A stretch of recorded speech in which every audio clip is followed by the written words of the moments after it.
Hello everyone, share ko lang po itong moments na to. This is at Convention Center. Ayan, so ganito po yung mangyayari. Tulong-tulong po yung mga government employees and mga reservists guys dito sa Negros Oriental. Pag may mga calamities, ganito po yan. May mga relief goods na ibinabahagi ang gobyerno para sa mga lugar na naapektuhan sa bagyo. Ayan guys. Isa sa napakagandang memories ay yung makasama mo yung iba't ibang klaseng mga empleyado sa gobyerno. Wow. Or mapa-job order man sila. At lalo na po yung mga ROTC.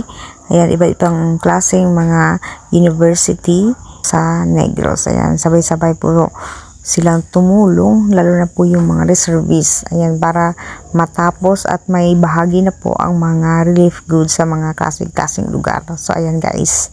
So, napakagandang memories po ito. Ayan. Ganito po talaga pag nagkakaroon ng mga calamities.